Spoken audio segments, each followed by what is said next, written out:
On a cold winter morning in London, Sherlock Holmes and Dr. Watson sat in their apartment at 221B Baker Street.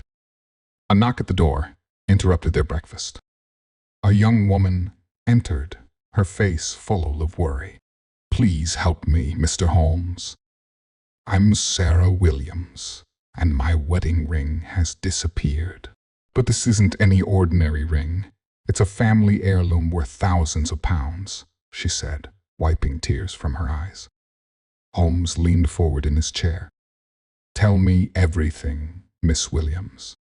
I keep the ring in a small box in my bedroom. Last night, I checked before going to sleep. It was there. This morning, it was gone. Only 3 people have been in my house: my maid, Betty, my gardener, Tom, and my cousin, James, who is visiting from America." "Interesting," Holmes said, lighting his pipe. "Did you notice anything unusual?" "Yes. My bedroom window was open a little, but I always keep it closed. And I found some dirt on my carpet." Holmes and Watson went to Miss Williams' house. It was a beautiful home with a large garden. Holmes examined the bedroom carefully. He looked at the window, studied the carpet, and checked the jewelry box. "Watson, notice anything special about this dirt?" Holmes asked, pointing to the carpet. "It looks like regular garden soil," Watson replied. "Exactly. And look here, tiny scratches around the window lock." Holmes smiled mysteriously. Holmes then interviewed each suspect. Betty, the maid, was nervous but had a solid story about cleaning other rooms. Tom, the gardener, showed his muddy boots. The soil didn't match the dirt on the carpet. James, the cousin, seemed calm and confident. "One more question?" Holmes asked James. "May I see your shoes?" James showed his clean city shoes. "I haven't been in the garden," he said proudly. "Indeed," Holmes replied with a slight smile. Later that evening, Holmes gathered everyone in the living room. "I've solved the case," he announced. "The thief is James." Everyone gasped. James jumped up. "That's impossible. You have no proof."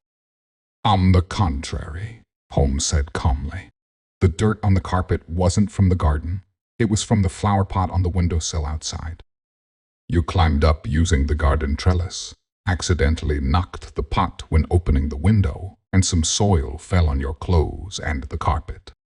The scratches on the window lock show you used a small tool to open it.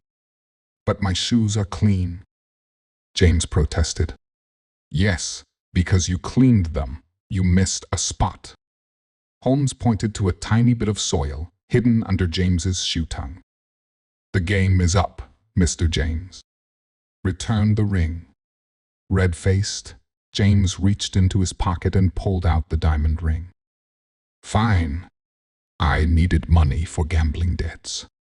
I thought I could sell it and replace it with a fake before anyone noticed." Miss Williams hugged Holmes. "Thank you, Mr. Holmes. You're amazing." "Elementary, my dear Miss Williams," Holmes replied, his eyes twinkling. "The smallest details often solve the biggest mysteries."